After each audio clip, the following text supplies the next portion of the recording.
countless night, just like the moon. Welcome to the Moon Knight Mastery Guide. Moon Knight is a fun and satisfying duelist who can be quite versatile, also my favorite hero. He is known for taking out groups of enemies with a snap of your finger. If you've seen a good Moon Knight, you can see just how quickly they take down your team. In this Mastery Guide, we'll be covering the abilities and how they function, the strengths, weaknesses, and tips that can be used yourself to improve your gameplay. Moon Knight is a unique character where his attacks ricochet off of enemies and his arms. He's a ranged duelist that favors a mid-range playstyle and enemies who are clumped together. With this ability to have attacks ricochet off one or more enemies, he dwindles down groups instantly. His toolkit makes him an extraordinary duelist. His main attack is 3 darts that ricochet off enemies, a moonblade, which is a bigger dart that deals more damage, an ankh that acts as a totem for ricocheting darts to enemies, a double jump to reach higher ground, a grappling hook, and the ability to glide. Lastly, his ultimate summons the hands of Khonshu from the sky to obliterate your enemies. Time to go over his abilities and how to utilize them to their full potential. Moon Knight's main attack is his 3 darts that bounce off of enemies and ankhs. These darts are fired in a straight line, but with travel time. They also have the ability to headshot, so be sure to aim ahead of your opponents and a bit higher to ensure maximum damage. His Moonblade, which is a bigger dart, deals more damage. It is important to hit these because it comes with a 10-second cooldown. These darts should be used frequently, but not make them go to waste. They can help quickly take down duelists and strategists alike. Missing these darts can unfortunately lose you a load of damage and significantly lower your chances in taking down opponents. Next is the Ankh. This is your main ability in your toolkit. It provides a totem that allows you to ricochet all your darts between itself and enemies. If enemies are standing within its radius, it will auto-lock the darts onto them until they exit the radius. Unfortunately for enemies, if one of their teammates is in the radius, they can still get hit by a dart if they are close enough to their teammate.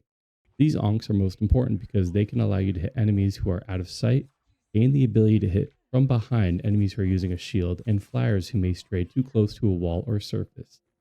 These ankhs can further be used as a last line of defense for divers, who are characters that can play up close and personal. By throwing your ankh at your feet, you can quickly shoot your darts at the ankh to deal quick damage, and hopefully enough to save your life. These ankhs also have the ability to slightly pull enemies in, which provides a larger time frame to hit opponents within the ankh's radius. Just like the darts, it has travel time. This can be used to maximize your Moonblade.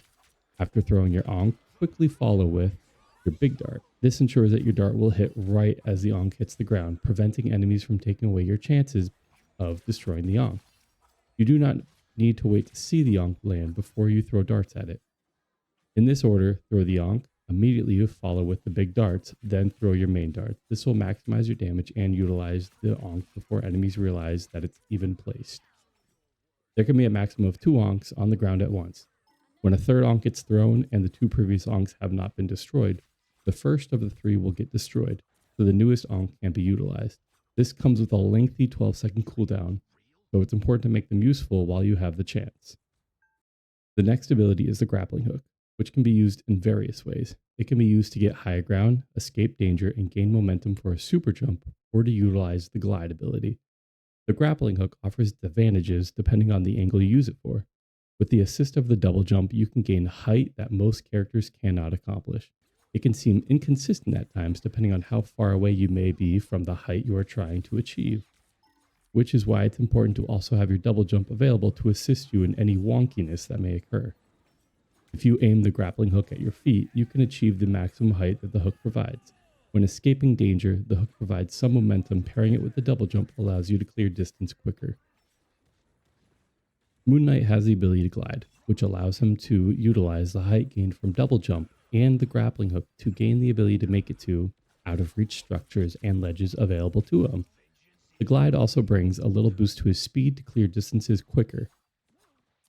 Utilizing every movement ability that Moon Knight has to offer provides a great deal of significance. He is a mid-range duelist that will take the advantage of higher ground. Having the high ground is significantly important for Moon Knight because it provides better sight for his ankhs to be placed and makes it easier to hit some of his targets. Lastly, his ultimate, the Hand of Khonshu, opens a portal that drops talons on enemies. The damage this ult deals varies on how long enemies are in its range and if they are hit by the talons. The unfortunate reality of this ult is that most enemies can quickly evade and escape his ultimate. Most characters have a movement ability that either allows them to become invulnerable or quickly escape its treacherous talons, while others can simply walk out of it. Moon Knight's ult excels as a combo ult, following it ults like Groot, Thing, and Doctor Strange, where their ults leave enemies stunned and unable to move, allowing Moon Knight to quickly swoop in and delete the enemy team. Onto the strengths of Moon Knight. Moon Knight excels with grouped up enemies as his darts bounce off enemies in close proximity. This benefits Moon Knight's team because it forces them to focus healing quickly as his darts expend immense damage potential, furthering how quickly he can deal damage. This allows Moon Knight to quickly build up his ultimate. Moon Knight's ultimate can be one of the quickest ults triggered if the darts are ping-ponging off enemies and onks, while being left unchecked. His ability to provide auto-aim from his onks provide him with the versatility and flexibility to deal out damage to long-range opponents or quickly bursts of damage. What is considered Moon Knight's greatest strength is his vertical movements. With both a double jump and a grappling hook, he is able to quickly attain high ground and become the Reaper of the Night Sky. Moon Knight's damage is consistent and reliable, which allows you to quickly grasp his potential. Moon Knight certainly has some weaknesses that can be exploited by the enemy team. Let's cover them. Moon Knight is the most unreliable when it comes to flyers. Their ability to hold long distances and constantly change their verticality forces Moon Knight to avoid shooting their way.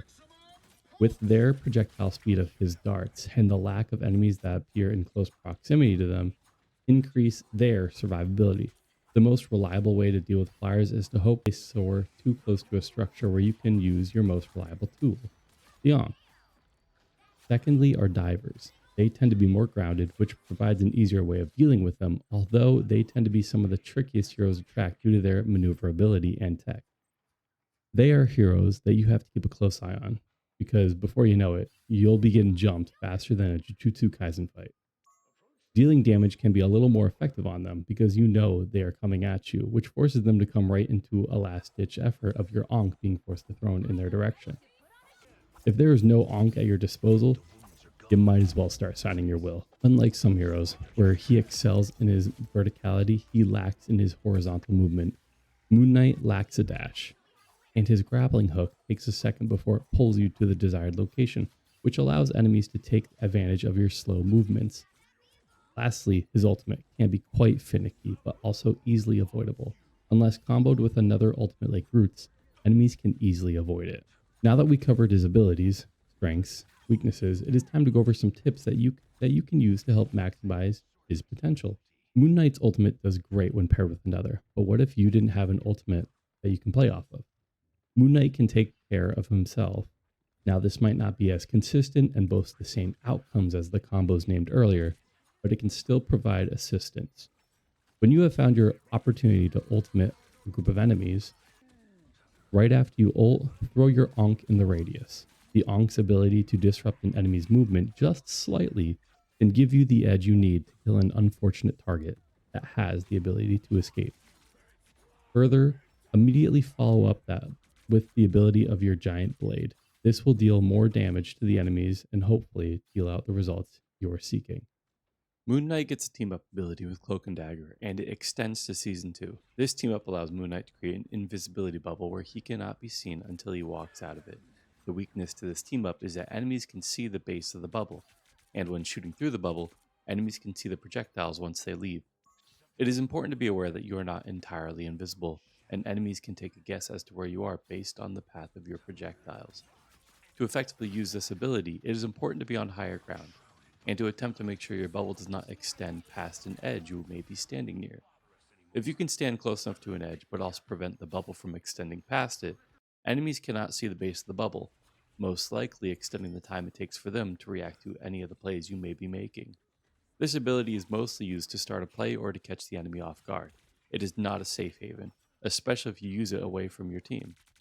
If you want to use it behind an enemy team, be prepared to do a quick burst of damage and to have an exit strategy prepared so you can fall back safely. As we mentioned, Moon Knight is a mid-range duelist, so avoid being on the front line. His survivability improves the further he is from his enemies, while not being too far to make it impossible to output damage. When Season 2 rolled out, Moon Knight received some buffs that made him so much better to use. They made his projectiles faster, which may throw you off on your aim, if you are used to the distance and how far ahead to aim against opponents, but the increase to his speed makes it easier to hit those targets who are further away. His Mood Blade, which is the big dart that he throws, now allows him to gain bonus health upon hit.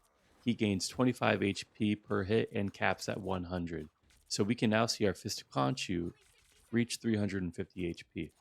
Although, 3 seconds after the health stops increasing, it will begin a health fall off of 20 HP per second. This health boost is just temporary, even if you don't take any damage. The hook is decreasing the time it takes for you to pull towards the direction you are facing, which means those mere milliseconds needed to escape fights might make the difference. Lastly, his ultimate has gained the biggest buff of extending its duration of 4.5 seconds from 3.5, while giving it 4 more talons that fall from the sky, which also increase the fall speed of the talons, making characters less likely to escape their treacherous fate. What can be noticeable is his survivability from divers. With the last-ditch effort to throw the Ankh at your feet, if you can hit a giant Moonblade on the diver, you can gain a little extra health to improve that survivability, even bringing the chance to survive one more hit, which in a game like Rivals is significant. Overall, the Season 2 buffs to Moon Knight increases survivability, allowing him to stay in fights longer and to change how you can approach every fight. The ability to gain extra health in the brink of death and the ability to bring out more fatal damage to opponents using his ultimate may increase Moon Knight's win percentage. When looking at the summary of Season 1.5, Moon Knight had the lowest win percentage. Hopefully this can bring him more in line.